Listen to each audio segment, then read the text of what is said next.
Jim Jacobs back here again for Pipeline Foods, and wow, has this month got away from me. It's August 5th now already, and it's probably been over a good month since we made a video here. I gotta apologize for that, but been a little busy, and a lot of plans have changed since we last made a video. So I believe it was about the 4th week of June when we last made a video. And since then, we have taken prevent plant on all of our corn and soybean acres. I am the epicenter of the heavy rains this spring. Actually, my county, the one to the west, and county to the east have actually been declared natural disaster areas. So you wouldn't know it because we've got some nice dry soils now. Everything seems to be doing its thing. We're back to normal. But gonna transition from showing you guys how to raise some soybeans, and we're gonna show off how to raise some sunflowers. Full disclaimer, this is actually the first time I've raised sunflowers, so we're gonna be riding through this together. Hopefully you learned something, hopefully I learned something, and if anyone has sunflower experience, be super excited to learn more about it, because we can talk through some of the economics later. Maybe when we're sitting at a desk, we can take a video of it. But the economics of sunflowers look pretty promising, and we'll get over to an earlier planted field here in a little bit. But when you see them growing, it really seems to make sense for the organic system. So nonetheless, we're in a wheat field now.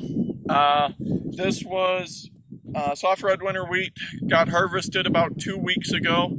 That was a miserable long experience because of how wet it was. Nothing seemed to dry, and then once it was dry, you know, that evening or the next day we'd start getting rain, and so it took about 10 days to cut 90 acres. Even with only a 20-foot head cutter bar on the combine, boy, that's slow going, and it was not really good yielding wheat, and it was just a long, slow process to get it harvested, which the bummer of it was knowing that we had these sunflowers to get planted afterwards. Just the opportunity to learn more about the sunflowers and to try and give them a fair shot at growing this season. It would have been really nice to get them planted about 3 weeks earlier. And so got interested in sunflowers because there was a buyer that actually came recruiting acres in my Northwest Ohio area.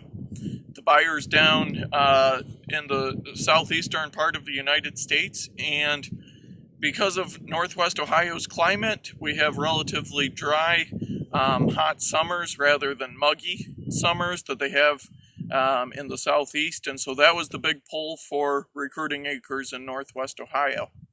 And the big draw to it this year particularly was the fact that some of the varieties of sunflowers can be planted up until about July 5th.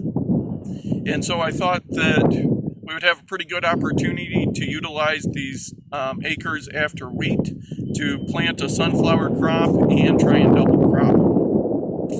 And because of how wet it was, we were about 2 to 3 weeks late on getting these flowers planted.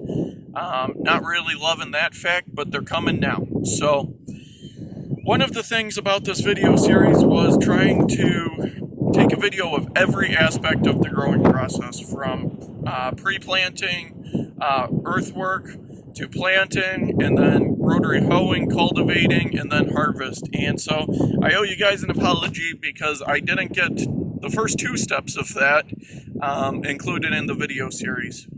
So I have an equipment company around the corner from me. They're really, really helpful to work with. They are willing to rent just about anything on their lot.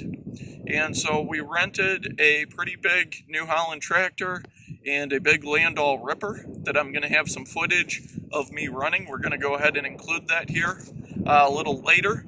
But it was a big 7-shank ripper and working about 8 to 10 inches deep. It did a really nice job of leaving a good soil bed that is level. We could work at one time and then plant into it.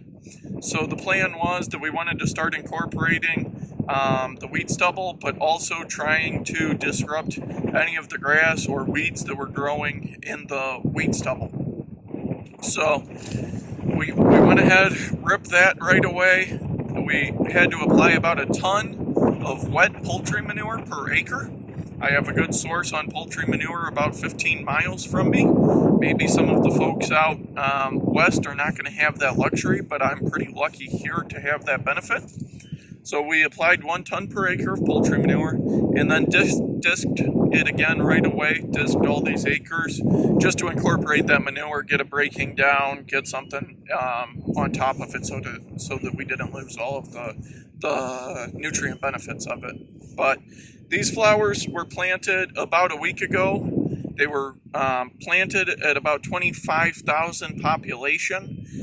We got a John Deere 1760 vac planter. It's a 12 row and seemed to do a pretty good job. I would love to get it. We've got the precision planting sets in it. Would love to get it on a precision planting shop unit so that we could see exactly how the spacing was on all of the units. But I'd say it did pretty well just looking at it. Good enough for what it is. And so got those planted about 8 days ago now. We rotary hoed them about 4 or 5 days after planting. One important thing is you really want to keep an eye on the growing stage of these flowers for rotary hoeing, because much like soybeans, they will have a hook stage to the stem where you can break it off. And so you got to keep an eye on that. Get out of the tractor a few times, just look everything over. But it seemed to work real well, and all going to depend on the soil conditions you have. I had plenty of heat and moisture, so these guys were up a week later and you can row them. And at this point, they're going to start really taking off. They're going to grow pretty quick. But the key with the rotary hoeing, you really just want to eliminate that top inch or two of compaction, and especially after the planter comes through, whether it be gauge wheels or just the tractor wheels, you really want to try and get that ground broke up in the top inch or two so that you can minimize some of the weed pressure coming. Gentleman explained it to me that the 3 things that a weed is going to need to grow are warmth, sunlight, plenty of moisture, and carbon dioxide. And so if you can minimize the crust on top of the soil, you're going to get better airflow, you're going to get more oxygen in the soil, and maybe kind of eliminate some of the potential for weeds to grow. So there's theory that you can eliminate them at the white thread stage when they're just real small by the rotary hoeing picking them out. I would love to think that I can even minimize the weeds that get to the white thread stage by minimizing the carbon dioxide in the soil. But I'm going to flip the camera around here. We're going to walk through and just see some of the sunflowers growing.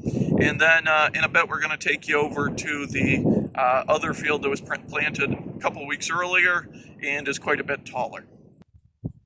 Okay, everyone, I'm back behind the camera now. And so we're looking at a sunflower plant. Probably a lot of folks have actually grown them in their garden before, but it's just a nice little sprout coming up. Looking for about 8.5 inch spacing on them. I'm hoping that if you dug between there's one right there coming. So probably pretty accurate on spacing here, but they're gonna really start coming along quick. And the ones that are about 3 weeks ahead, you'll see, are actually about 8 to 12 inches tall. Maybe some of them are 18 inches tall. So once they're up and going, they go quick. The other thing is that sunflowers are actually much like a soybean in the fact that it's the length of daylight in a day that's going to cause them to flower and reproduce. These guys are going to be very short if we do get to harvest them, but we'll see how it goes. And I'll do much better about keeping videos posted on this sunflower thing. Life's slowing down just a smidgen bit now that we've got these guys in the ground. And you can see, though, the ripper really did a nice job leaving a good loose seed bed. We got a nice bit of moisture. You could probably make a dirt ball if you needed to. One benefit of living in the black swamp here is that we pretty good about keeping moisture. So got plenty of moisture for these guys to grow. The rotary hoe did a real nice job of breaking up a lot of the compaction right in the row, at least in the top inch or so, especially if we look right over here. Does a real nice job of getting the ground broke up. It's just an old John Deere 400 rotary hoe. You could probably find one in an auction for $500 to $1,000. I've got a 20-footer. It needs new spoons. I got a couple suppliers for aftermarket rotary hoe wheels that actually have the replaceable bearings, which I think is a pretty good deal because the original John Deere 400 wheels have pressed in bearings that are really tricky to change. So it's actually easier to just spend $35 a wheel or whatever it is and go ahead and get the new wheel. But hopefully get that rotary hoe redone with all new wheels here over the winter. That's a time money project. Finding the balance on both of those is a little tricky, but hopefully the sunflowers make it, and then time and money are no object anymore. But gonna keep you posted here. We're gonna move over and start cultivating, doing some row crop cultivating on these taller flowers.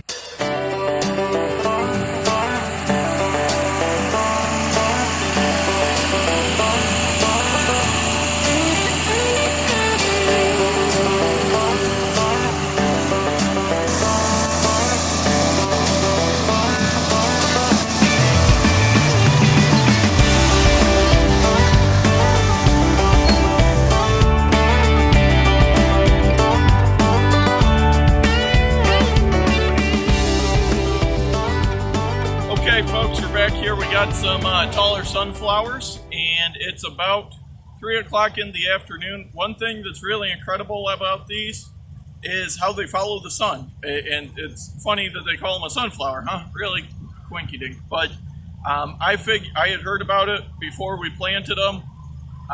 Figured that it was going to be after they flowered, you would watch the actual yellow flower go across the sun. That's actually not the case, even at this height. If we were cultivating here later in the evening, you would actually see that there's a noticeable pitch to the plant. But one thing I mentioned earlier, I think the sunflowers as a plant themselves make a lot of sense for the organic system. So we're going to take a look here at just a few smaller plants, and you can see here that my finger is actually a little wider at this point than this plant. So this is a good 6 inches tall, and the stem's a little narrower than my finger. But because of the great planting conditions I had in this field, I've got a really good example of a little taller flower, just a few feet over.